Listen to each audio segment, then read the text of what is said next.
दुरूद शरीफ पढ़ना।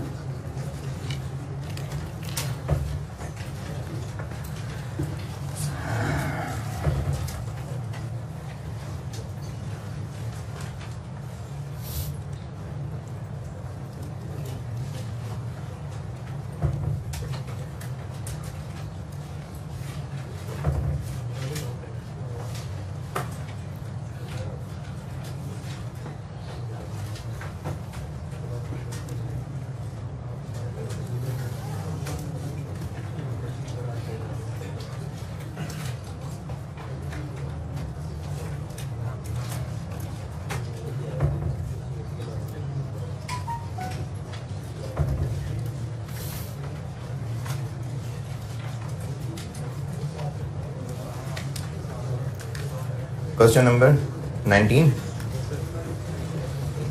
Question number 19,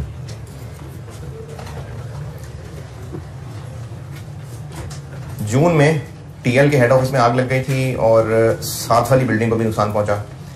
अब उस साथ वाली बिल्डिंग ने जुलाई में जाके हमारे खिलाफ केस कर दिया और उनका ये कहना है कि हमने सेफ्टी मेजर्स ठीक नहीं लिए हुए थे।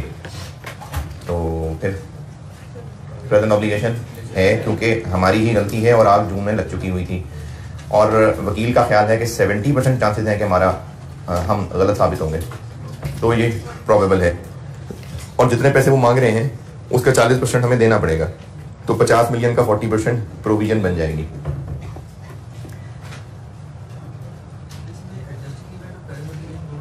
एडजस्टिंग इवेंट की इसलिए बात करते हैं क्योंकि 10 जुलाई का जिक्र है और प्रेजेंट ऑब्लिगेशन तो है प्रोविजन। ये होमवर्क आप कर रहे हैं तो फायदा है डिस्कशन में। चलो ठीक है, तो फिर गाइस 37 मुनासिब है, मुनासिब। पॉइंट नंबर 2, मुल्तान से लाहौर शिफ्ट होना है, रीलोकेट यानी रीस्ट्रक्चरिंग हो रही है। डिटेल्ड प्लान अप्रूव हो गया और पब्लिक को भी बता दिया जून में, तो रीस्ट्रक्चरिंग की दोनों कंडीशंस पूरी हो गई। इसलिए रीस्ट्रक्चरिंग कॉस्ट की प्रोविजन बनेगी और उसमें शामिल होंगी सिर्फ रिडंडेंसी कॉस्ट। नहीं, अच्छा, ये जो cost of removing office equipment है ना, इसको शामिल करना है कि नहीं करना है? क्यों नहीं करना? हाँ जी, ये ना वर्ड मिक्स हो गया। साथ अगर टू लाहौर ना लिखा होता तो फिर जरूर कर लेते, क्योंकि कॉस्ट ऑफ रिमूविंग लिखा हुआ है। अब या तो बल्कि मैं पहले चेक कर दूंगा कि ऐसे ही था तो कॉपी करके जल्दी होगी।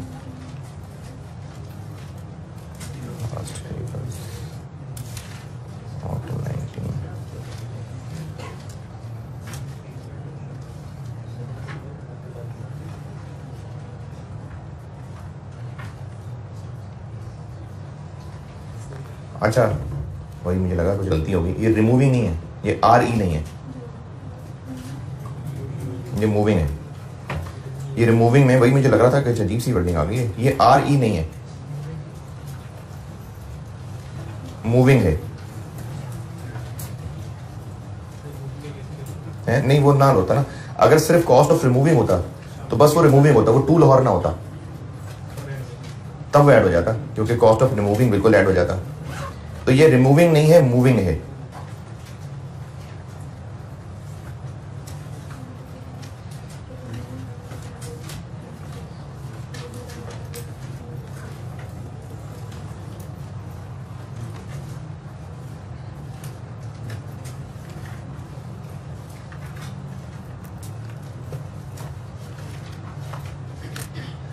चलिए, ये कॉस्ट ऑफ रिमूविंग की जगह मूविंग करने RE उड़ा दें। टू मुल्तान क्यों लिखा होता? मुल्तान से मूव करना, फिर भी मूव करके कहाँ लेके जा रहे हैं? लाहौर ही ना, मतलब मूव हम कर इसलिए रहे हैं ना क्योंकि इसको हमने इस्तेमाल करना है। अगर लिखा होता cost of moving from Multan, तो मुल्तान से हम कहाँ मूव कर रहे हैं? तो इसीलिए मूव कर रहे हैं ना क्योंकि यूज करना है इसको, वरना तो उसको वहीं भेज जाते हैं हम।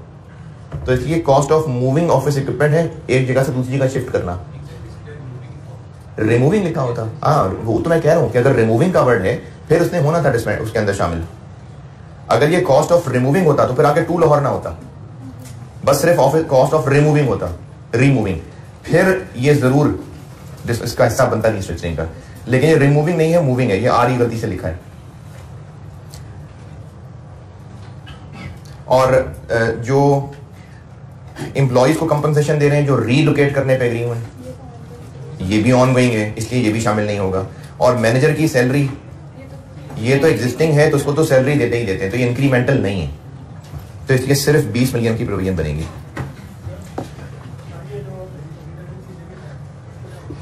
रिडंडेंसी पेमेंट, ये टर्मिनेशन बेनिफिट्स को कहते हैं, जब एम्प्लॉइज को निकालते हैं ना, गोल्डन हैंडशेक टाइप चीज होती है ये रिडंडेंसी पेमेंट होती है।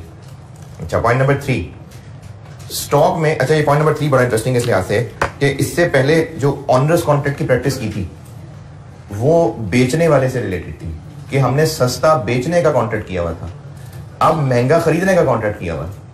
लेकिन क्योंकि है ये कॉन्ट्रैक्ट और है मनूस, फंस गए इसके अंदर, इसलिए ऑनरस है। तो जितने हमने ऑलरेडी खरीद लिए हुए हैं, TL had 6000 unsold units as on, इतने तो हमारे पास हैं, तो इनको हैज अनसोल्ड यूनिट्स है ना, तो जो ऑलरेडी इन्वेंट्री में है वो एनआरवी के रास्ते से जाएगा, लेकिन जो बाकी फ्यूचर में खरीदने हैं उसके लिए ऑनरस कॉन्ट्रैक्ट लगेगा। तो 6000 के लिए एनआरवी राइट डाउन, और जो 10,000 मजीद खरीदने हैं, 10,000 पर मंथ हैं, और 31 अगस्त, तो जो 2 महीने में ये खरीदने हैं, ये हम खरीदने पे बाउंड हैं 500 पे, और खरीद के क्या करेंगे, बेचेंगे ही, और बेचते हम इसको 350 का है, तो इसलिए ये 150 का लॉस हमें होना ही होना है। और अगर हम छोड़ेंगे कॉन्ट्रैक्ट तो फिर 4 मिलियन की पेनल्टी पड़ेगी, तो लोअर ऑफ जो इनमें से आएगा उस पर प्रोविजन बन गई। 6000 पे प्रोविजन नहीं है, 6000 पे एनआरवी राइट डाउन है। पॉइंट 3 में कोई एतराज परेशानी। पॉइंट 4 में हमने कस्टमर को पूरे 12 महीने की वारंटी दी है। अच्छा, ये जो लिखा है ना, warranty services are provided by SL, इससे ये लगता है कि एसएल ही का वारंटी कार्ड है। हम हैं TL, TL sells product be with a warranty of 12 महीने, though the manufacturer provides a warranty of 8 months only, warranty services are provided by SL. इससे ये लग रहा है कि जो, जिसने पहले भी एक दफा मिसाल दी थी कि ये जो एसी है, ग्री का एसी है, तो इसको दुकानदार जो बेच रहा है, वो दुकानदार अपनी दुकान के नाम का वारंटी कार्ड नहीं दे रहा, वो ग्री कंपनी का वारंटी कार्ड है। अगर कल को एसी में कोई मसला होगा तो ग्री की अपनी जो वर्कशॉप्स है वो ठीक करके देंगी। ये इस 2 लाइनों से ये मतलब निकल रहा है कि the manufacturer provides a warranty of 8 months only, और warranty services are provided by SL, यानी ये ही वारंटी सर्विसेज देता है। तो ये वो वाला केस हो गया जिसमें ग्री के वारंटी कार्ड के साथ एसी बेचा जा रहा है। अब इसमें वारंटी ऑफिशियली तो 8 महीने की है, लेकिन हम अपने कस्टमर्स के लिए उसको 12 तक फैला रहे हैं। तो जो 8 महीने हैं इसमें से, उसमें तो एसएल जिम्मेदार है, लेकिन जो अगले 4 महीने हैं वो हमारी मर्जी से हैं, तो उसके फिर हम खुद जिम्मेदार होंगे। तो जो अगले 4 महीने हैं इसमें तो है ये हमारी प्रोविजन, लेकिन इन 8 महीनों में अगर एसएल, अच्छा हाँ, इस जुमले से भी इशारा मिल रहा है, इधर गया, हाँ जी, however TL is responsible if SL fails to honor its obligation for this warranty। अगर SL वारंटी देने से इनकार करेगा तो फिर TL की जिम्मेदारी है। तो इससे भी ये बात साबित हो रही है कि ये वो ग्री का एसी ग्री के वारंटी कार्ड के साथ बेच रहे हैं, दुकानदार अपनी वारंटी नहीं दे रहा, ये इस जुमले से भी पता चल रहा है। तो इन 8 महीनों के अंदर प्राइमरी जिम्मेदारी TL की नहीं है, SL की है, लेकिन SL के मुकरने पे हमें करना पड़ जाएगा, तो ये वो कंटिंजेंट वाली बात आ गई, जॉइंटली एंड सेवरली लायबल वाली। तो जो 8 महीने से रिलेटेड वारंटी है उसके लिए हम प्रोविजन नहीं बनाएंगे, उसके लिए ये कंटिंजेंट लायबिलिटी डिस्क्लोज होगी, इस पोर्शन की लायबिलिटी प्रोविजन बनेगी। और अंदाजे भी इसलिए इसने 8 और 4 दोनों तोड़ तोड़ के बताए, तो हमें वारंटी कैलकुलेशन के लिए ये 4 महीने वाली फिगर देनी पड़ेगी। हाँ जी, और बाकी जो है वो उसने यूनिट्स बता दिए, इनको तोड़ेंगे माइनर, मॉडरेट और मेजर में, और हर एक के ऊपर 500, 1000, 2500 अलग अलग बताए हुए हैं, उससे निकलेगी प्रोविजन। और चूंकि पहले ही कुछ खर्चा हो चुका है तो वो माइनस हो जाएगा। ये 4 महीने वाले काम की प्रोविजन है और 8 महीने वाले की नहीं है, ये बात क्लियर है। और वो जो प्रोविजन की कैलकुलेशन की हुई है वो ठीक है या करके बताऊं? कर दूं? टोटल यूनिट्स हैं कितने? 12,000। इन 12,000 यूनिट्स में से 6%, ये मैं लास्ट वाला कॉलम पढ़ रहा हूं, 6% वो होंगे जिनमें माइनर डिफेक्ट्स निकलेंगे, 10% वो होंगे जिनमें मॉडरेट डिफेक्ट्स निकलेंगे, 5% वो होंगे जिनमें मेजर डिफेक्ट्स निकलेंगे। ये उन 12,000 में से ही देखना पड़ेगा। The probability that a warranty claim in respect of a unit इतनी है। तो हमें इन 12,000 यूनिट्स जो हम बेच चुके हैं, देखें जो 12,000 यूनिट्स हमने बेचे हैं पूरे साल में, इन सब के लिए वारंटी अभी तक वैलिड है। क्यों? क्योंकि साल की वारंटी है। जो 1 जुलाई को भी बेचा होगा उसकी वारंटी भी कब खत्म हो रही होगी? 1 जुलाई 19 को। जो 1 जुलाई 18 को बेचा होगा उसकी वारंटी भी जाके 1 जुलाई, अगले 1 जुलाई को जाके खत्म हो रही होगी। देखिए जब ये टाइम पीरियड होता है ना, अच्छा चलें इसकी एक और मिसाल देता हूं। 1 जून को एक चीज बेची है और 1 डे क्रेडिट है। 1 जून को एक चीज बेची है जिसका 1 डे क्रेडिट है, तो पैसे कब देने हैं हमने? 2 को। 1 जून की शाम नहीं, 2। तो अगर 1 भी है तो वो अगला है 1। तो इसी तरह से जो 1 जुलाई 18 को चीज बेची थी उसका साल फिर 2 जुलाई से आगे लेके 1 जुलाई 19 तक है।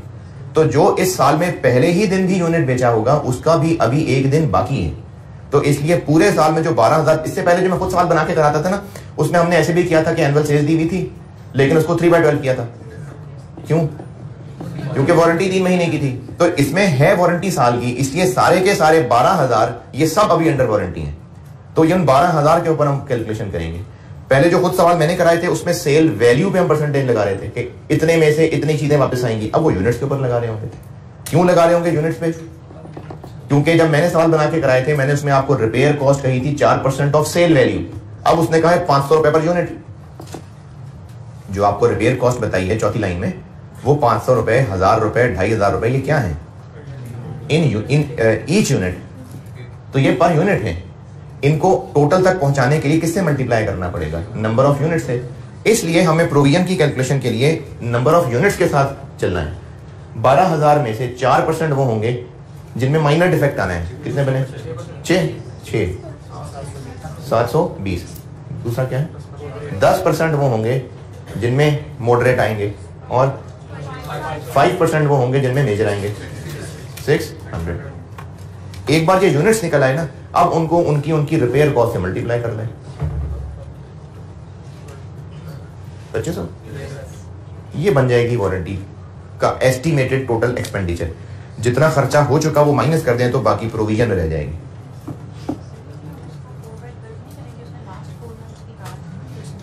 फोर बाय 12 क्यों करें? ये जो 12,000 यूनिट्स बेचे हैं ये हमने पूरे साल में बेचे हैं या आखिरी 4 महीने में? पूरे साल में। तो लास्ट 4 मंथ्स की हम लोग परसेंटेज ले रहे हैं, तो क्या इसको 4/12 करें? तो ये 4 मंथ्स तो 4/12 नहीं होना चाहिए।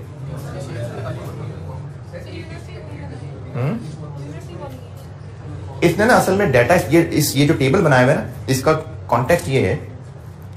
मैं ऐसा करता हूँ ये बात समझाने के लिए ना सिर्फ एक माइनर लाइन ले लेता हूँ। समझें, रिपेयर की है ही सिर्फ एक लाइन। सिर्फ माइनर वाली लाइन बताइएगा। पहले 8 महीने की कितनी है?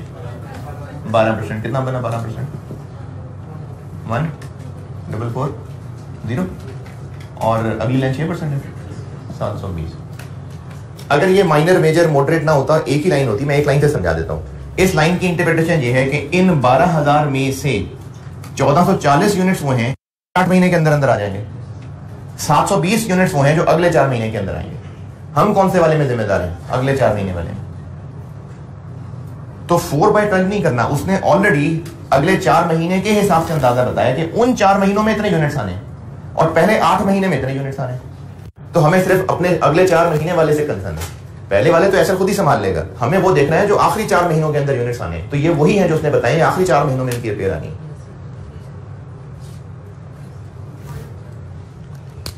जी और पूछें इसमें।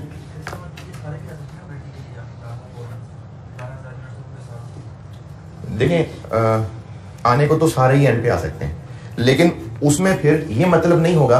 अच्छा सवाल ये पूछा ऑनलाइन वालों के लिए, रिपीट कर रहा हूं। कि हो सकता है ये वाले भी यहां आ जाएं, तो इसको हम ऐसे नहीं कहेंगे कि ये वाले यहां आ रहे हैं, क्योंकि ये वाली कैलकुलेशन तो हम कर ही नहीं रहे हैं, हम तो कैलकुलेशन ही यहां कर रहे हैं। अगर ये वाले भी यहां आ गए एक्चुअली, तो वो तो तब देखेंगे ना, हम तो प्रोविजन बना रहे हैं। तो हम ये नहीं कहेंगे ये वाले यहां आए हैं, हम कहेंगे 720 सोचे थे, असल में 2000 हो गए। उसको फिर इस तरह से देखा जा रहा होगा। प्रोविजन तो बना ली 720 के हिसाब से, अब अगले साल तो हम अगले साल एंड में जाके प्रोविजन की कैलकुलेशन दोबारा करेंगे, हर रोज तो नहीं कर रहे होते। तो अगले साल अगर 720 के साथ वो भी आ गए, तो इसको ऐसे नहीं देखा जाएगा कि वो भी यहां आए, बस ऐसे देखा जाएगा कि हमने प्रोविजन 700 की बनाई थी, असल में 2000 आ गए।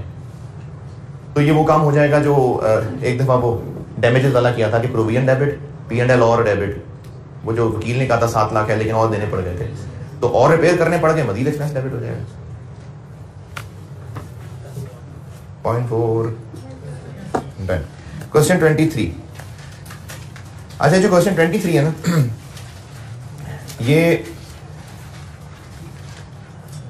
क्वेश्चन नंबर 21 आया था एक दफा स्प्रिंग 20 में, जिसमें एक ही लंबी सी कहानी थी और बस उसी को डिस्कस करने को कहा था, उसको पॉइंट बाय पॉइंट डिस्कस किया था। वरना इससे पहले सवालों में क्या होता था कि हर इंडिपेंडेंट पॉइंट के ऊपर बात पूछी होती थी।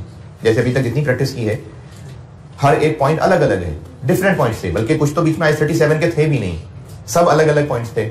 लेकिन ये स्प्रिंग 20 में एक सवाल आया, तो उसके बाद फिर उसने फिर से ये काम किया। तो इसकी ये भी एक वैरायटी है जो आपको क्वेश्चन 23 दिया है कि पूरा एक लंबा मजमून एक ही है, उसी में मुख्तलिफ पॉइंट्स जनरेट हो रहे हैं जिनके ऊपर डिस्कशन है। जैसे इसमें सारी एक ही कहानी चल रही है, कहानी समझा देता हूं।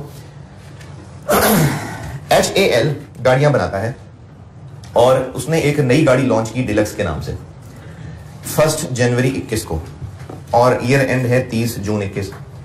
अब उसने गाड़ी एक नया ब्रांड लॉन्च किया, लेकिन मार्च में अफवाहें फैलनी शुरू हो गई, सोशल अफवाहें तो नहीं थी, रिपोर्ट फैलनी शुरू हो गई सोशल मीडिया के ऊपर कि इस गाड़ी की ना कार्बन इमिशन बहुत ज्यादा है, यानी वो जो धुआं निकलता है, बल्कि धुआं तो खैर और चीज है, ये इंजन से ना वेपोरेशन हो रही होती है, तो वो कार्बन इमिट हो रहे होते हैं। तो ज्यादा कार्बन, यानी जितनी अलाउड लिमिट है उससे ज्यादा कार्बन इसमें से खारिज हो रहे थे। उसकी वजह से इन गाड़ियों की सेल रोक दी गई। मई में HAL announce to halt the sale, sale रोक दी, तो मई में सेल नहीं हुई, जून में भी सेल नहीं। अब इसके बाद हुआ क्या, एक तो आइंदा से मैयर ले लिए कि इसका क्या करना है, दूसरा जिन जिन लोगों ने गाड़ियां खरीद ली हुई थी, फिर जिन जिन डीलर्स के पास गाड़ियां पड़ी हुई थी, उनको रिपेयर करवाने की ऑफर कर दी। ये है सारी कहानी। अब उसके हवाले से नीचे 6 पॉइंट नियम है और इन 6 को अलग अलग डिस्कस करना है। कॉन्टेक्स्ट अब पूरा एक ही है, लेकिन है ये 6 फिर अलग अलग पॉइंट, जिसमें हो सकता है कहीं IS-2 भी आ रहा हो सकता है IS-36 भी आ रहा हो। इन पॉइंट्स को फिर अलग अलग डिस्कस करना है। तो ये जो ऊपर मैंने कहानी बताई है, इस कहानी से रिलेटेड अंग्रेजी पढ़ के कुछ ना समझ आया हो तो बेटा पूछें। हाँ जी, अगर किया है, अगर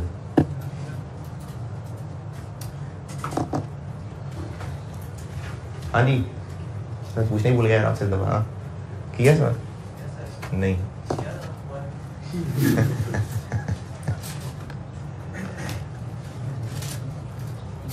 ये जो पॉइंट हैं 6, इनसे ऊपर जो कहानी लिखी है, इसमें से कोई अगर अंग्रेजी पूछनी है तो पूछें, फिर मैं आगे पॉइंट्स पे चलता हूं। नहीं मसला? चलिए, पॉइंट नंबर 1। 10 जून पे ही पेनल्टी लग गई, 10 जून पे लग गई पेनल्टी, तो ये तो हमारी लायबिलिटी बन गई। 25 जुलाई पे इन्होंने एक और पेनल्टी लगाई, क्योंकि हमने पहली वाली पेनल्टी नहीं दी थी, तो ये जो एक और पेनल्टी लग गई, इसकी प्रोविजन बनानी है। क्योंकि वो पेनल्टी किस लिए पड़ी है हमें? क्योंकि हम 40 दिन तक पैसे नहीं दे सके। 40वें दिन दे देते तो काम चल जाता, 40वें दिन भी पैसे दे देते तो बचत हो जाती है पेनल्टी पर। देखें, गवर्नमेंट ने ना हम पे 20 मिलियन लगा दी पेनल्टी। ये 20 मिलियन तो हम पे लग चुके हैं, उन गाड़ियों ने जो गन डालना था डाल दिया, 20 मिलियन की पेनल्टी तो लग गई है। इसके बाद एक एडिशनल पेनल्टी 5 मिलियन की लगी है जुलाई में जाके, जुलाई की किस तारीख को? 2 मिलियन कब? 25 जुलाई को। और उससे पहले जो 20 मिलियन लगी है वो कब लगी थी? 10 जून को। गवर्नमेंट ने कहा है कि आपने चूंकि वो पैसे 40 दिन तक नहीं दिए, तो इसलिए हम आप पे और पेनल्टी लगा रहे हैं। अब हमें नजर आ रहा है कि एक और पेनल्टी पड़ गई है, तो इसकी अभी से प्रोविजन बना लें। ये जो एक और पेनल्टी पड़ी, बल्कि हाँ, इससे पहले मैं बहुत बात बताता हूं, वो जो स्मोक फिल्टर लगाने थे, सेफ्टी इक्विपमेंट लगाने थे, और मार्च अप्रैल नहीं, अप्रैल मई जून और जुलाई में भी नहीं लगाए थे, तो जुलाई वाली पेनल्टी को हमने ईयर एंड रिकॉर्ड किया था। क्यों? क्योंकि जुलाई वाला डिफॉल्ट तो ईयर एंड तक था ही नहीं, तो इसके क्या 40 दिन ईयर एंड तक पूरे हो गए? 40 दिन डिफॉल्ट हुआ है तो फिर जाके पेनल्टी पड़ी है। 30 जून तक तो गुजरे ही नहीं थे 40 दिन। जब 30 जून तक 40 दिन नहीं गुजरे थे, गुजरे ही 20 दिन थे, तो ये वाला पास्ट इवेंट नहीं है।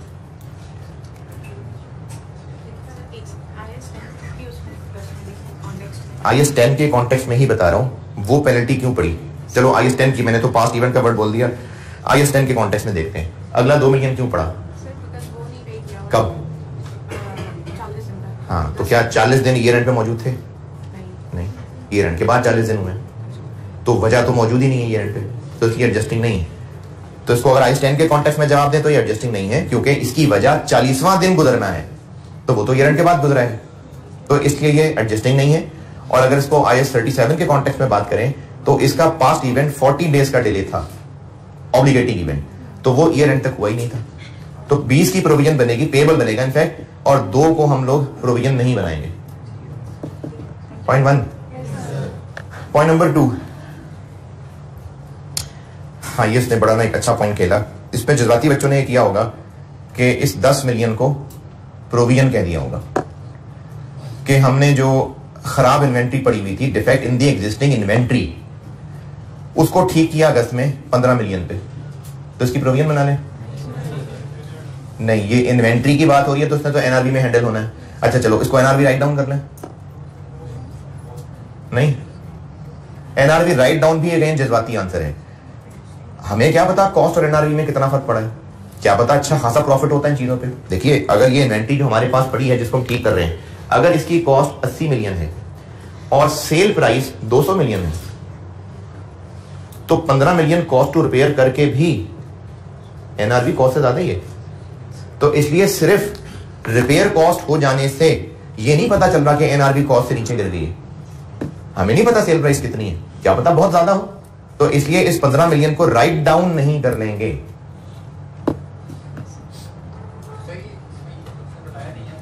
तो हम जवाब ये देंगे ना, हम जवाब ये देंगे कि इस रीवर्क कॉस्ट जो हुई है it should be considered in NRB calculation, और अगर एनआरबी कॉस्ट से लोअर है तो एनआरबी राइट डाउन करनी चाहिए।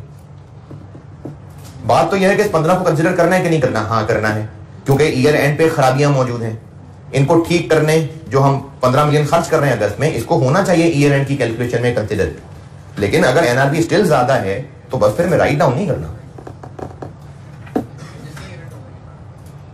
एडजस्टिंग इवेंट को एडजस्टिंग इवेंट इसलिए भी नहीं कह सकते क्योंकि कुछ एडजस्ट ही नहीं कर रहे, फाइनेंशियल सर्विस तो वहीं की वहीं रहेंगी अगर एनआरबी फिर भी ज्यादा है तो, लेकिन कोशिश जरूर की है कैलकुलेशन में इस्तेमाल करने के लिए।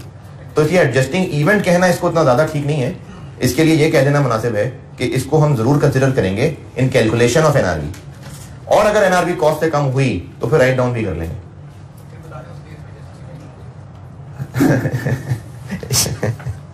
ये वर्ड एडजस्टिंग इवेंट देख के जरूरी नहीं कि ये वर्ड देख के खुश शुक्र है एडजस्टिंग इवेंट का है।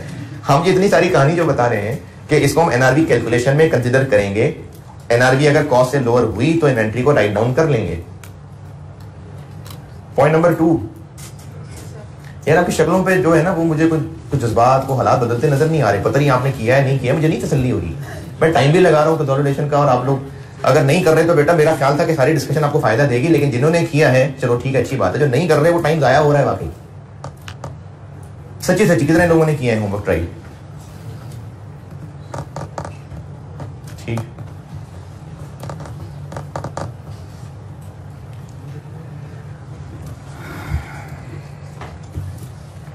पॉइंट नंबर 3 हमने कह तो दिया है, क्या रह गया? हाँ जी, पॉइंट नंबर 2 के अंदर एक 30 मिलियन का हमें नुकसान होगा क्योंकि काम जो रोक दिया है, और ये कब होगा नुकसान? फ्यूचर में। तो फ्यूचर ऑपरेटिंग लॉसेस की हम लोग कोई प्रोविजन नहीं बनाते। पॉइंट नंबर 3, जितनी गाड़ियां हम बेच चुके थे कस्टमर्स को हमने कह दिया कि अब वो गाड़ियां ले आए और उन गाड़ियों को हम ठीक कर देंगे। अब ये गाड़ियां जो बेच चुके हुए हैं ये उनके लिए हम लोग अपने आप को जिम्मेदार ठहरा रहे हैं।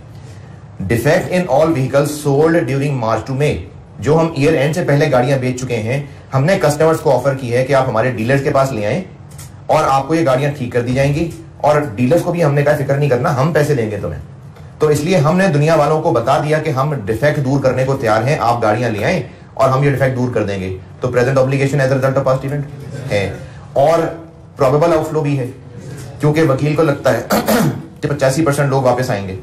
अच्छा, वकील नहीं, सॉरी, मैनेजमेंट को ही। तो ये 85% है, 50 से ज्यादा, इसलिए मैं प्रोबेबल कह रहा हूं। नहीं तो फिर प्रोबेबल कैसे पता? नहीं, लीगली बाउंड ना ना ना यार, ऐसी बातें ना करें, तो खत्म कर दिया मैंने। यस, लीगली बाउंड होने का मतलब प्रोबेबल आउटफ्लो हो गया। लीगली बाउंड तो सिर्फ ये बता रहा है कि प्रेजेंट ऑब्लिगेशन है, प्रोबेबल आउटफ्लो कैसे पता चल रहा है, ये कह रहा हूं।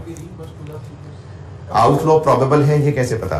देखिए, present obligation as a result of past event है, क्योंकि हम बाउंड है वो ठीक करने के लिए, और वो गाड़ियां जो बेच चुके थे, तो प्रेजेंट ऑब्लिगेशन है, as a result of past event है, रिलायबल एस्टीमेट लग सकता है। आउटफ्लो कैसे प्रोबेबल हुआ, ये पूछ रहा हूं।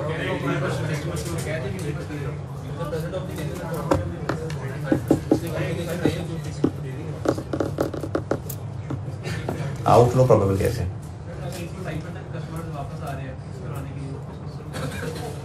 हाँ, और अगर ये 15% होता,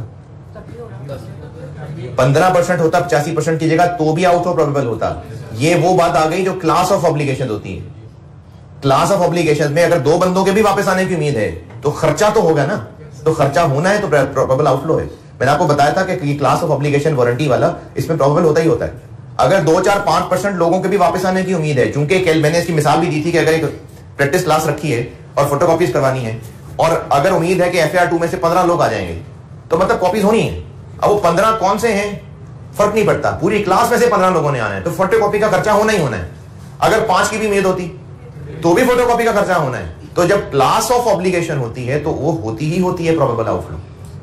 इसलिए ना ये लीगल से पता चल रहा है, ना ये 85% से पता चल रहा है। क्लास है और एक ने भी वापस आना है अगर, तो है प्रोबेबल आउटफ्लो। तो हम प्रोविजन कितने की बनाएंगे?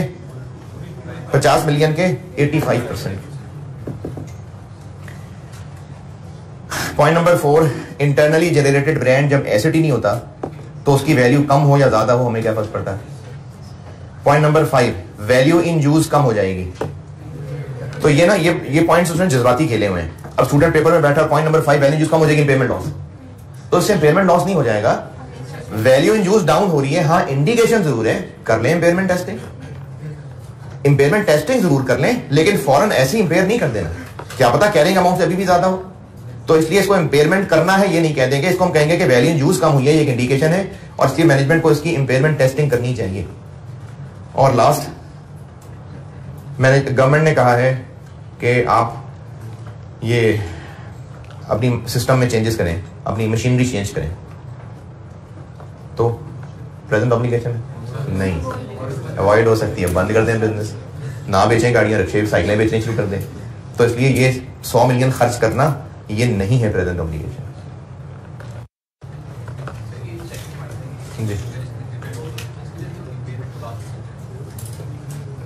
पॉइंट नंबर 2 में हाँ कर सकते हैं कि 30 मिलियन लॉसेस ये इंडिकेट कर रहे हैं कि इम्पेयरमेंट टेस्टिंग कर लेनी चाहिए, कर सकते हैं।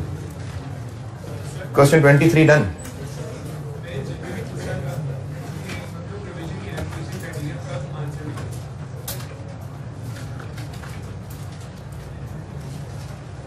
मुझे आपका सवाल समझ नहीं आया कि आप कब से क्या मुराद?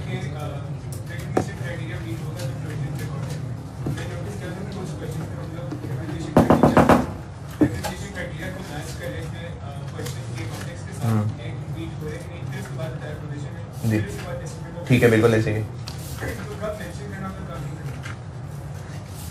प्रोविजन की रिकग्निशन की कंडीशंस कब मेंशन करनी है और कब मेंशन नहीं करनी है, हर दफा करनी है। सिर्फ 2 सवाल मैंने बांटे हैं अलग अलग। एक मैंने कहा था कि अगर नॉर्मल सा सवाल है, नॉर्मल से मेरी मुराद ये है अदर देन रीस्ट्रक्चरिंग कॉस्ट, तो फिर आप कंडीशन जिक्र करेंगे, सब में ऐसे ही होता है।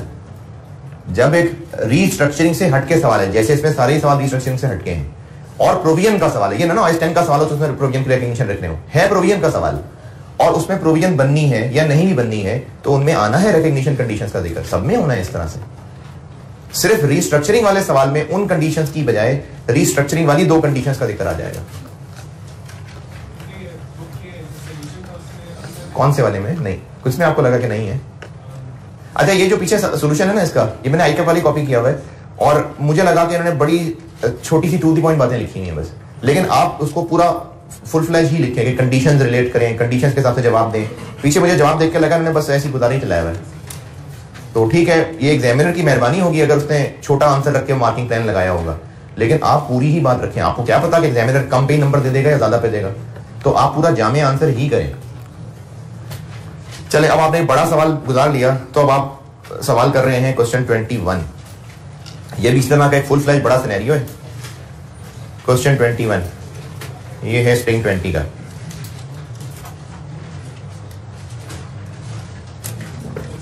कितने हो गए सवाल? काफी हो गए। 7 होमवर्क के हो गए और 3 क्लास वर्क के हो गए, 10। और डिस्पेंटिंग वाले इलादे हैं उसके। काफी हैं या और करने हैं?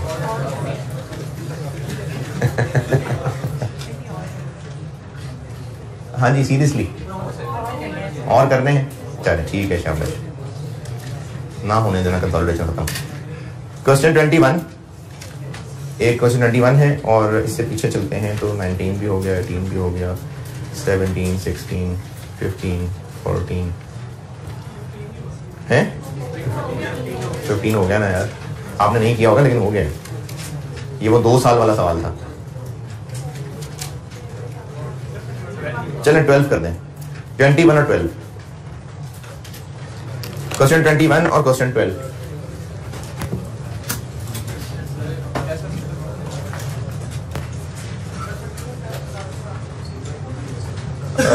मंडे को टेस्ट।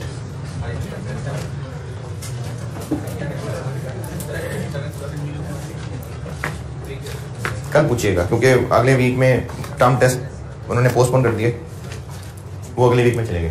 तो मैं पहले पूछ लूँ अगले वीक में टेस्ट है भी कि नहीं है। एग्जाम्पल 5, 6, 5।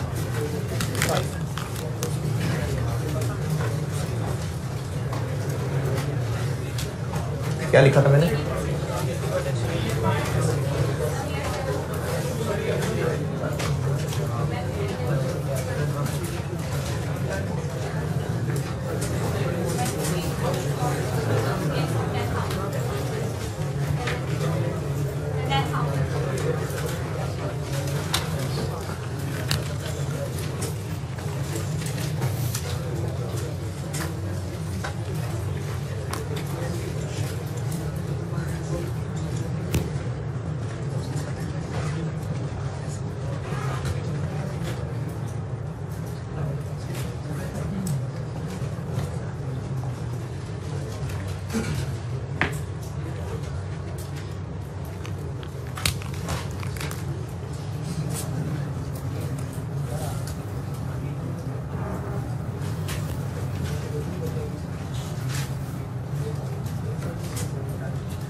अच्छा, ये लाइन और है, एंड अदर रिजल्ट्स वर 3000।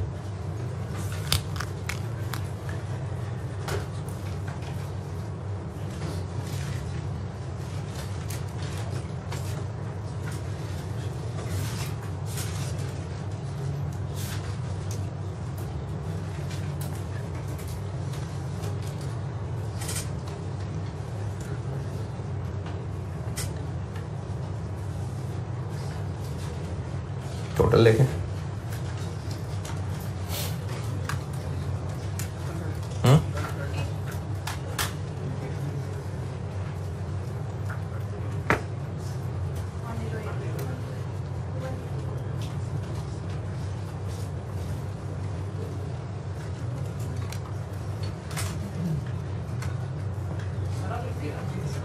क्या हुआ?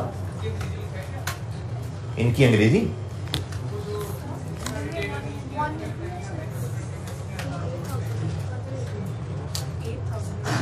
ये चीजें आपको मैं 4-5-6 सवाल करके ये आपको याद हो जाएंगी।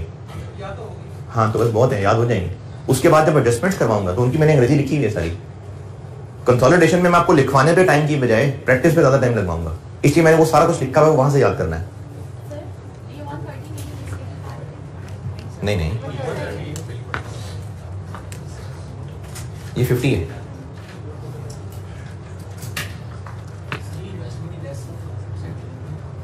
किस साइड पे? हाँ तो लिखने लगा। ये देखो ये देखो ये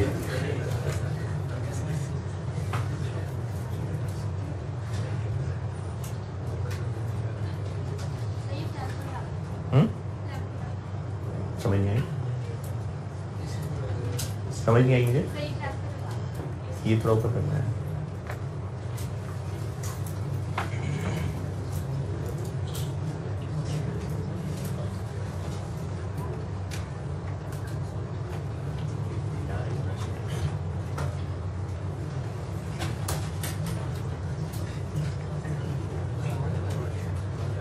हाँ 70 नहीं, ये सवाल है।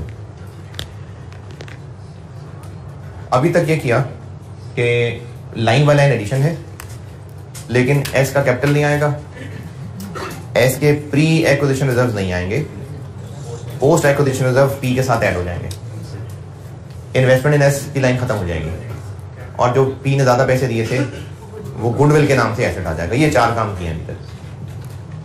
ये करिए नोट, फिर सॉल्व करता हूं। अच्छा अब मैं वो 3-4 मिसालों में बहुत था लिख के काटना, मैं लिख के काट नहीं रहा, बस अब मैं इसको सॉल्व करने लगा हूं जी।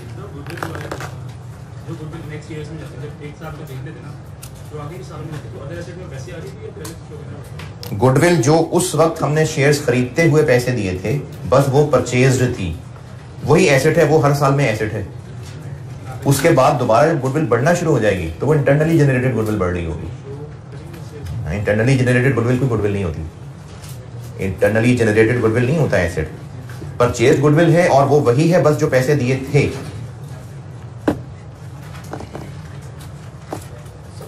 अच्छा ये सवाल लिखने के बाद एक लाइन लिखें नीचे, और वो लाइन बस अभी लिख लें, समझ थोड़ी देर बाद आ जाएगी। NCI is valued at, इस बैलेंस शीट के नीचे कह रहा हूं लिखने को, NCI is valued at proportionate share of net assets, proportionate share of net assets।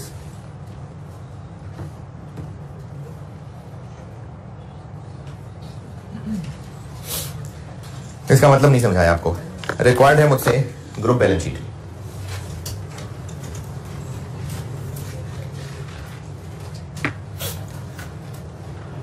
अब मैं आपको ना 4 वर्किंग सिखाने लगा, और ये 4 वर्किंग्स बेस हैं जो हर सवाल में होती हैं।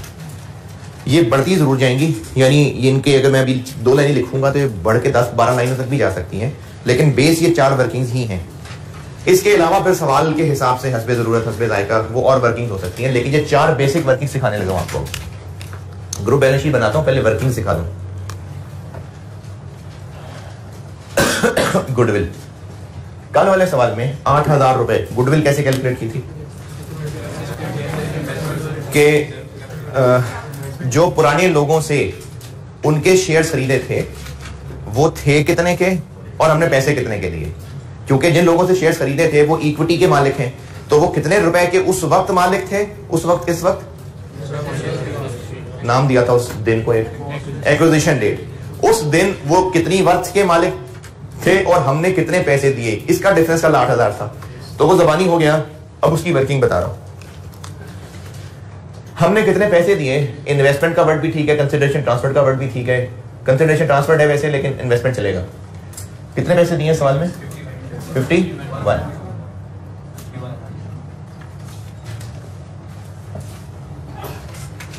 उस वक्त, किस वक्त?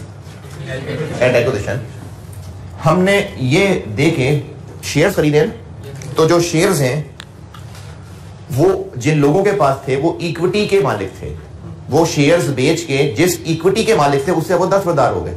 और इक्विटी में क्या आता है? कैपिटल और रिजर्व, सारे कैपिटल भी और रिजर्व्स भी आते हैं।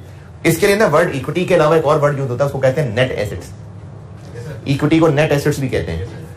तो इसमें से हम माइनस कर देते हैं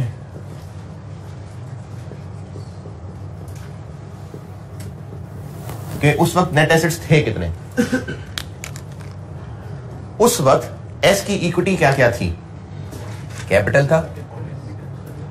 आपके लेवल पे ना कंसोलिडेशन में ये पैदाइश से ही आ रहा होगा। इसका मतलब है कि दोबारा बाद में दोबारा शेयर नहीं इशू हुए होते, आपके लेवल पे नहीं हुए होंगे, ये पैदाइश से ही आ रहा होगा। ये तो हो सकता है इसके नहीं हुए होंगे।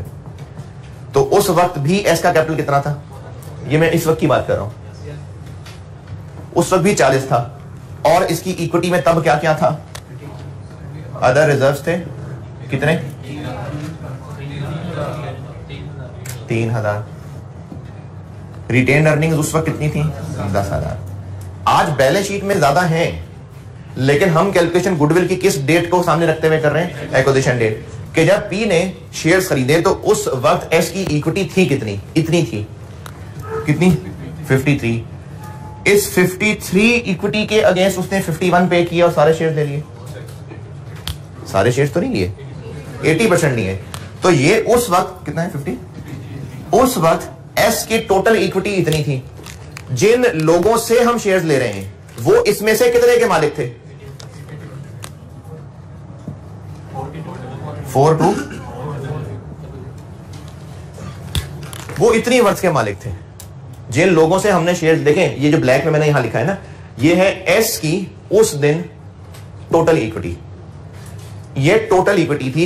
एस के सारे शेयर होल्डर उस दिन इतने रुपए के मालिक थे। हमने कितने शेयर खरीदे? 80%। और उसके लिए कितने पैसे दिए? 51।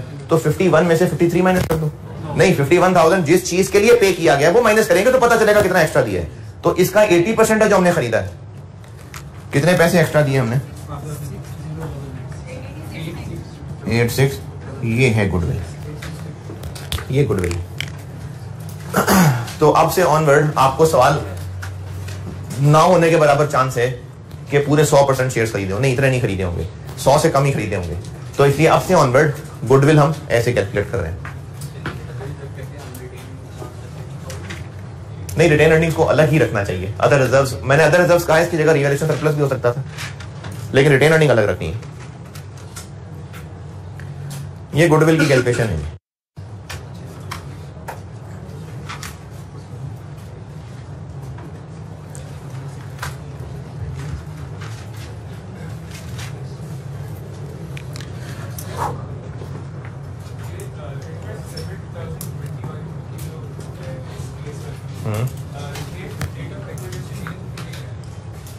डेट एक्विजिशन नहीं है तो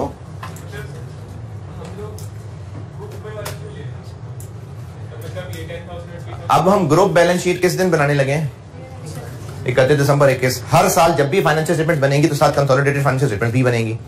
हमने उस ग्रुप फाइनेंशियल स्टेटमेंट, ग्रुप एसओएफपी जो बनने 31 दिसंबर 21 पे लगी है, लेकिन उसके अंदर जो गुडविल की फिगर लिखनी है वो वही है जो उस दिन थी। गुडविल एक हिस्टोरिक फिगर है कि जब पेरेंट ने ये शेयर्स खरीदे थे तो कितने एक्स्ट्रा पैसे दिए थे। तो वो थे तो कभी नहीं बदलेगा ना, वो तो वही रहेगा, हिस्टोरिक चीज है जी। हमेशा क्यों कह रहे हैं? नहीं, आपको क्या लगता है कि किन हालात में नहीं होनी चाहिए?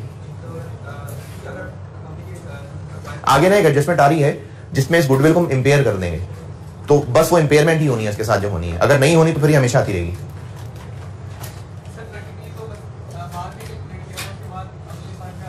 प्रैक्टिकली क्या बाद में कैलकुलेट किया होगा? क्यों? हर साल कैलकुलेट करते हैं। हर साल कैलकुलेट करने से आपकी मुराद ये है कि वो वर्किंग हर साल बैठ के करेंगे? अच्छा, और एक्सप्लेन करें इसको। हर साल करेंगे तो चलो ठीक है, हर साल करेंगे। तो मैं भी पूछ ही रहा हूं ना, मैंने भी पूछा है ना कि आप कह रहे हैं हर साल, तो हर साल से आपकी मुराद ये है कि हर साल की अपडेटेड फिगर देंगे? इसको आप हर साल कह रहे हैं? मैं पहले ही पूछ रहा हूं कि आपने हर साल तो कुछ सोच के कहा होगा ना, तो आप हर साल ये कहना चाह रहे हैं कि हर साल फिगर्स नई लेके गुडविल कैलकुलेट करें? कैसे नहीं होता होगा वही तो जानना चाह रहा हूं। हाँ, उस दिन जब शेयर खरीदे थे उस दिन क्या क्या फिगर्स थी, उनकी बेस के ऊपर गुडविल कैलकुलेट हो रही है।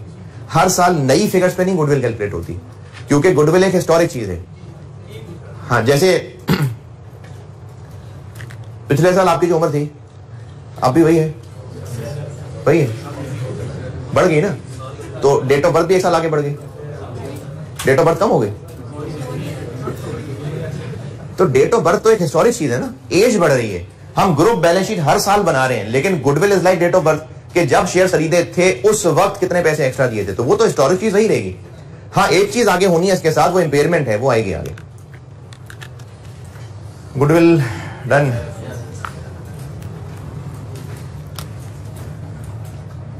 अदर रिजर्व्स, एग्जाम्पल 4 तक जो सीखा हुआ है वो रिपीट कर रहा हूं। इन्वेस्टमेंट इन एस नामी चीज ग्रुप बैलेंस शीट में नहीं आएगी। एस का कैपिटल ग्रुप बैलेंस शीट में नहीं आएगा। एस के प्री एक्विजिशन रिजर्व्स नहीं आएंगे, लेकिन पोस्ट एक्विजिशन पेरेंट के साथ ऐड हो जाएंगे।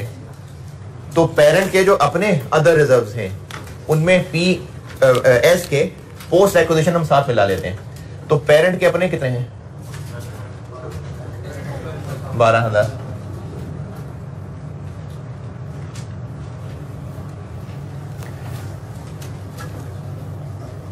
और एस के ईयर एंड पे कितने थे? 8,000।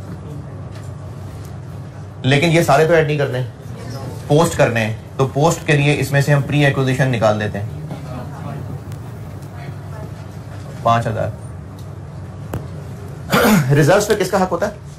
रिजर्व्स पे शेयर होल्डर का। हर शेयर होल्डर का पूरे पूरे रिजर्व पे हक है।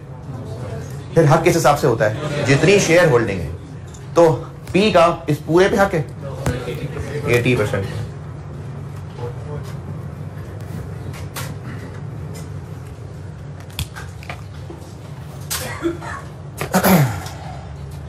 एस के पोस्ट एक्विजिशन अदर रिजर्व्स में पेरेंट का अपना हक लगा के अपने साथ ऐड कर लिया।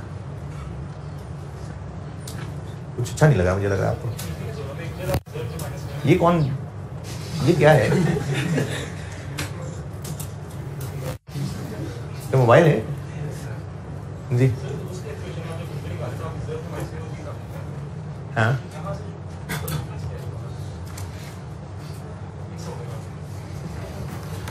कंपनी एस पैदा हुई।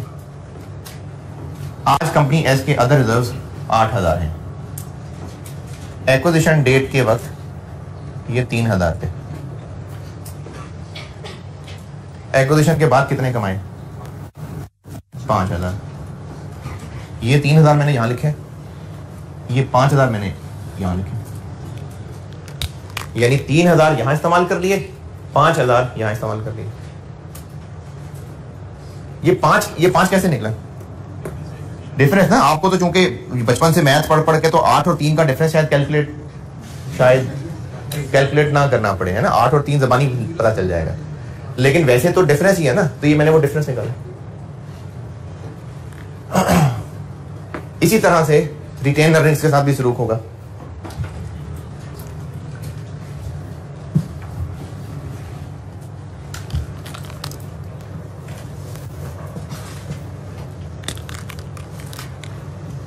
पेरेंट की रिटेन अर्निंग्स कितनी?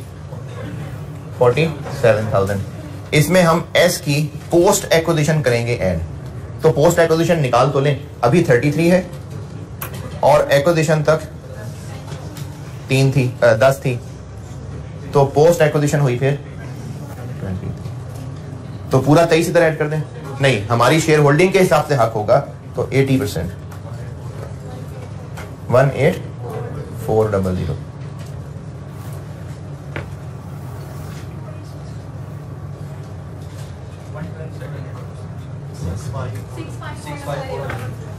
Six five.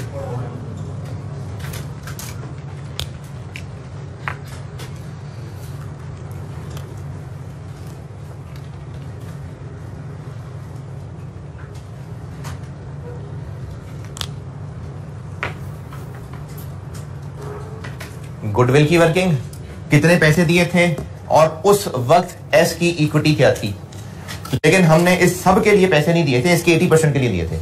ये 80% लिया तो पता चला कि कितने ज्यादा पैसे दिए। अदर रिजर्व्स, रिटेन अर्निंग्स, ये ओनर की चीज होती है, तो ओनर्स का हक अपनी शेयर होल्डिंग के हिसाब से होता है। तो जो पेरेंट के अपने रिजर्व्स हैं वो तो पेरेंट के हैं ही हैं, लेकिन एस के पोस्ट पे वो अपना हक जिता सकता है, लेकिन अपनी शेयर होल्डिंग के मुताबिक। इन वर्किंग्स में देख लीजिए, कोई भी कैलकुलेशन में एतराज परेशानी है तो बताइए।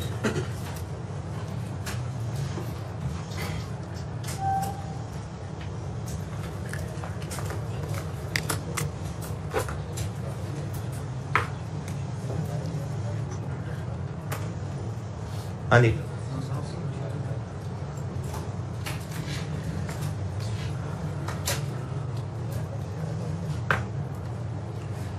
अच्छा, वो समझदार लोग जिनको लग रहा होगा कि ये तो मैं एक ब्रैकेट में कर सकता था, इसकी क्या जरूरत है, ये 4 लाइनों पे टाइम क्यों जाया किया, ये तो ब्रैकेट के अंदर भी हो सकता था, है ना।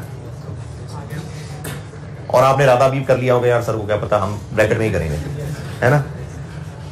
तो ये आप ब्रैकेट में अगर करना चाह रहे हैं तो वो आप कॉन्सेप्चुअली ही समझ रहे हैं कि ये तो मैं कॉन्सेप्चुअली ब्रैकेट में कर लूंगा, इसलिए आप फैसला कर रहे हैं। लेकिन इसमें इतनी सारी एडजस्टमेंट्स आने वाली हैं, 6-7 लाइनें इस कॉलम में हो सकती हैं, 6-7 इधर कॉलम में हो सकती हैं। इतनी सारी चीजें ब्रैकेट में समझनी नहीं है, इतनी सारी चीजें आप सिर्फ उस वक्त बैठ के कॉन्सेप्चुअली सोचेंगे, मुश्किल हो जाएगा।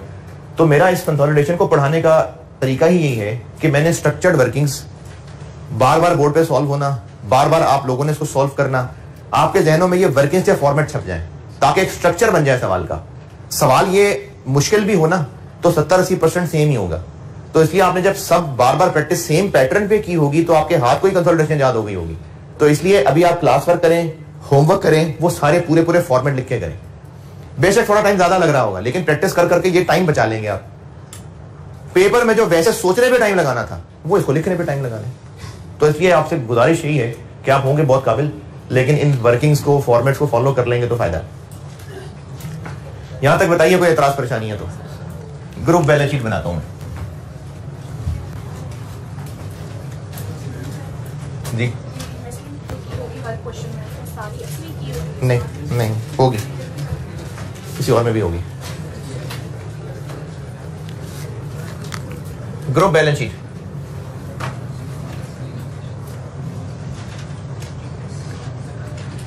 इन्वेस्टमेंट इन एस नहीं आएगी। अच्छा, इन्वेस्टमेंट इन एस नहीं आएगी से ये ना समझ लीजिएगा कि वर्ड इन्वेस्टमेंट ही नहीं आना। अगर पेरेंट ने कहीं और इन्वेस्टमेंट की हुई है वो होगी बैलेंस शीट में। इसी तरह से अगर एस ने भी कहीं इन्वेस्टमेंट की हुई है तो जो एस के बाकी एसेट्स और पी के एसेट्स मिला रहे हैं, तो अगर एस की बैलेंस शीट में कहीं इन्वेस्टमेंट आ रही होती तो वो भी आती है यहां पर। सिर्फ कौन सी इन्वेस्टमेंट यहां नहीं लिखनी, जो पी ने एस में इन्वेस्टमेंट की है, बस वो नहीं लिखनी। इस साल में और है नहीं वैसे। इसकी जगह क्या आ जाएगा, गुडविल। ये हम निकाल चुके वर्किंग 1 में 8600। अदर एसेट्स 79 प्लस 79 प्लस 108 या 108 का 80%। 80% 100।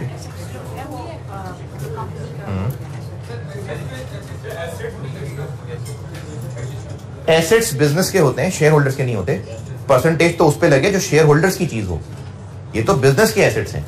एक और रीजन, क्या एस के सारे एसेट्स पे पी की मर्जी चल रही है या सिर्फ 80% पे मर्जी चल रही है? 10 मशीनें हैं, उनमें से 8 मशीनों पे पी की मर्जी चलेगी, 2 पे नहीं चलेगी। मर्जी तो पूरे एसेट्स पे चलेगी। तो इसलिए एसेट्स और लायबिलिटीज फुली कंसोलिडेट होंगे। 108 187 19 5 6। कैपिटल किसका, सिर्फ पी का या एस का भी कुछ पोर्शन लिख देना चाहिए? कैपिटल तो सिर्फ पी का ही आएगा, 50,000। Other reserves working 2 16,000। Retained earnings working 3 65400।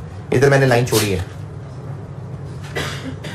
Liabilities 21 और 27 48। देखिए बैलेंस शीट टैली।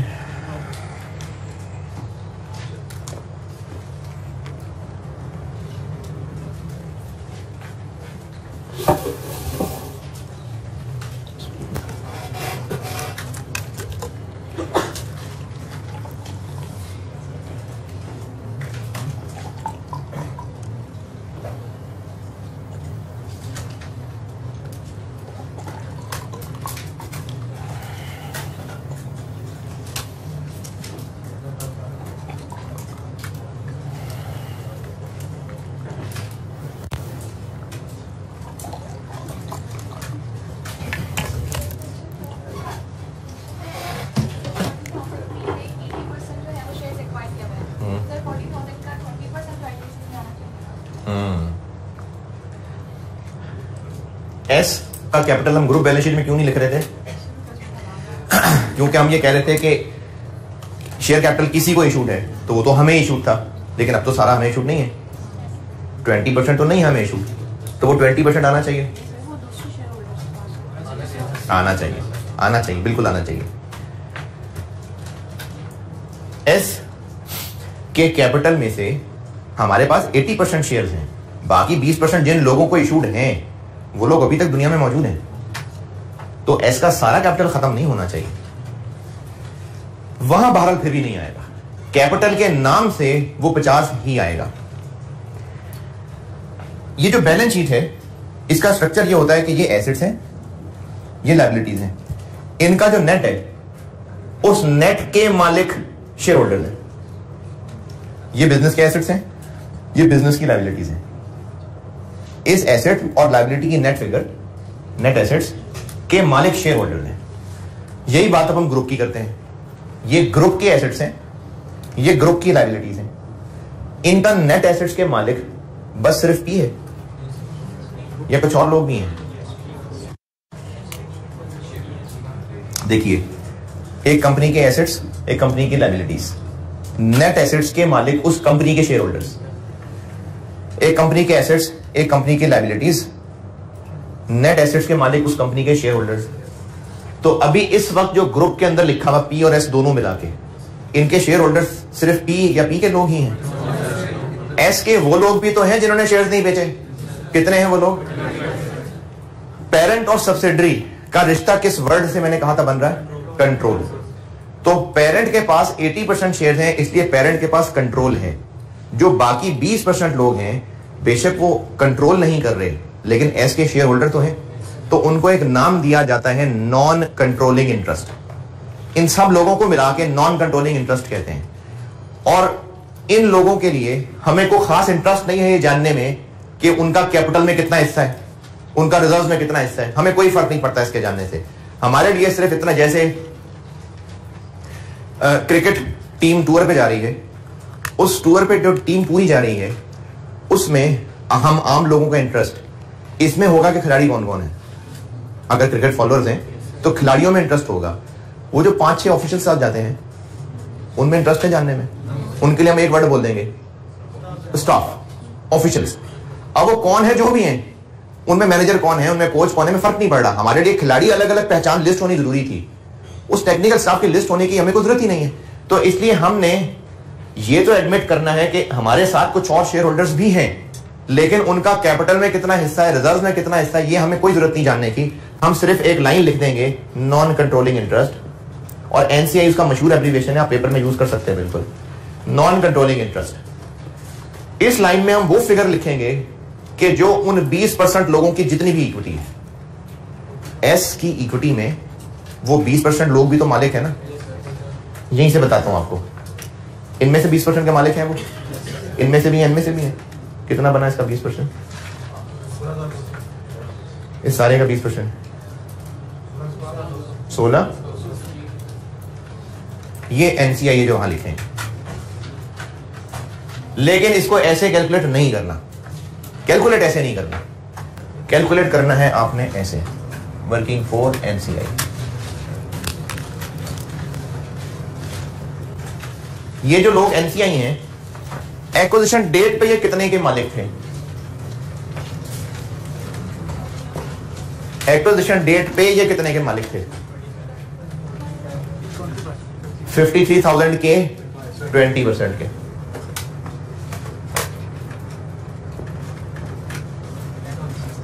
$10,600। फिर एस ने एक्विजिशन के बाद जो जो कमाया, क्या क्या? ये और ये। एक्विजिशन डेट तक जो कुछ था ये इतने के मालिक थे। उसके बाद कितना कितना कमाया, इसमें भी ये 20-20 के मालिक हैं।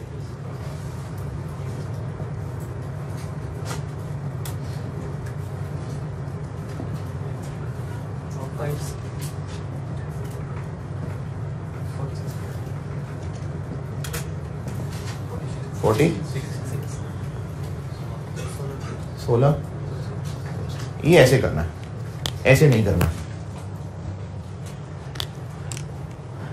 क्योंकि ये तो सवाल की फिगर है ना, जबकि हमने तो भी आगे चल के काफी सारी एडजस्टमेंट्स पढ़ लेनी है। तो इसलिए आपने यहां से ये वर्किंग बनानी है, यानी जहां जहां 80% लगाया था ना वहां 20 रख के ये हो जाएगा। और ये बस 3 ही चीजें होंगी। गुडविल की वर्किंग में जो नेट एसेट्स लिखे हैं ये उसकी लाइन आएगी, अदर रिजर्व्स, रिटेन, ये 2 लाइन, बस ये 3 लाइन ही रहनी है इसके अंदर। बाकी वर्किंग्स फलती फूलती जानी है, इसने नहीं फलना फूलना, ये इतना ही रहेगा। जहां जहां हमने बाकी वर्किंग्स के अंदर 80-80 लगाया था उसका 20 लगा के ये बन जाएगा। अच्छा, मेरी इस लाइन को ना पकड़ लीजिएगा कि जहां जहां 80 लगाया था, जहां जहां 80, अभी ये 3 वर्किंग्स हैं, बस ये 3 नहीं लगाया, हो सकता कहीं जाके हम किसी ब्रैकेट में लगा रहे हो कहीं शायद। यहां पर ये 3 वर्किंग्स हैं, इनमें हम अपना हक जब जिता रहे थे कि हमारा हक कितना है, हमारा हिस्सा कितना है, तो उसका फिर 20% इनका था। इस वर्किंग में इन सबको इकट्ठा करके ये जो फिगर बनेगी ये यहां लिखेंगे, वर्किंग 4। अब ये टैली होगी।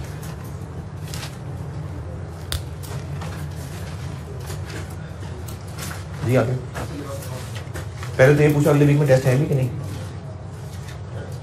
नहीं, मिड टर्म आगे किया था ना, तो टेस्ट 7 होगा, पक्की बात है, कंफर्म करो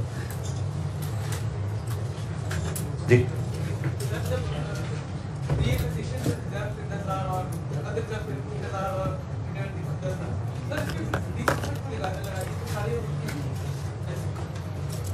क्या क्या क्या? ये 10 और 3 ये एस के हैं, कंपनी एस के हैं। 20% हम लगा रहे हैं कि उनके 20% शेयर होल्डर जो थे उनका हक कितना बनता है। उन 20% शेयर होल्डर्स को हमने एनसीआई का नाम दिया है। ये मैंने यहां पर ये नहीं कहा कि 16200 एस का है, ये 16200 एस की कोई चीज है। एस की इक्विटी में से जो 20% शेयर होल्डर्स अब भी मौजूद हैं ये उनका हक है। ग्रुप बैलेंस शीट में ये सारी इक्विटी ही है, ये एनसीआई इक्विटी ही के अंदर आएगा। ये पेरेंट और ये साथ वो छोटे मोटे लोग।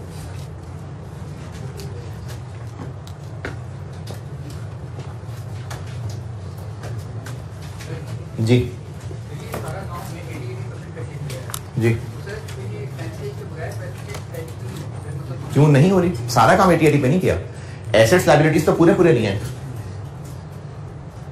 एसेट्स लायबिलिटीज हमने पूरे शामिल किए हैं, एसेट्स लायबिलिटीज पूरे शामिल किए हैं। इक्विटी में से 80% दिया है तो बाकी 20 रखेंगे तो बैलेंस शीट टैली होगी ना।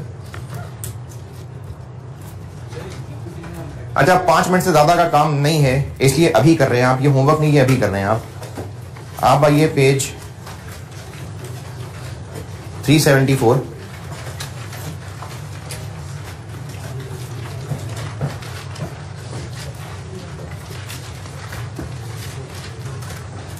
पेज 374। अच्छा, कंसोलिडेशन में ना आपने अपनी राइटिंग स्पीड से करने की भी प्रैक्टिस करनी है, क्योंकि लेंथी वर्किंग्स होती हैं और सेम वर्किंग्स बार बार रिपीट कर रहे होंगे, इसलिए इसमें राइटिंग स्पीड तेज रखें। पेज 374 सिंपल क्वेश्चन में से क्वेश्चन 2 कर दें अभी।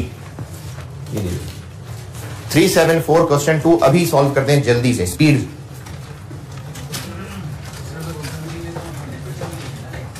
किसमें? ये सिर्फ पी का कैपिटल है, सारा तो नहीं आया, 20% आया। क्या 40,000 का 80% हमने इसमें शामिल किया हुआ? नहीं, वो तो इन्वेस्टमेंट के अगेंस्ट नॉक ऑफ हो गया। देखो ये 80% इन्वेस्टमेंट के अगेंस्ट नॉक ऑफ हो गया, बाकी 20% इनमें मिल गया।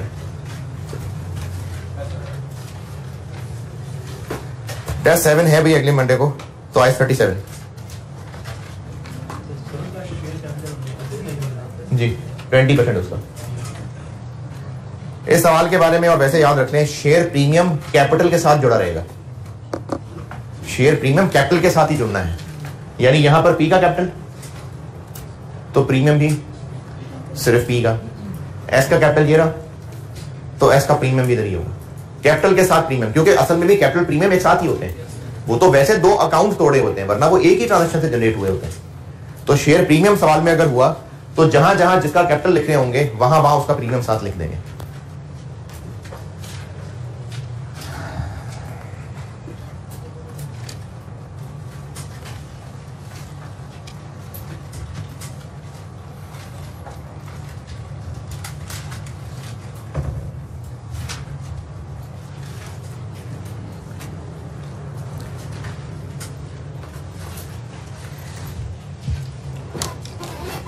तेज तेज लिखें आप।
नहीं कर सके 5 मिनट, कोई बात नहीं।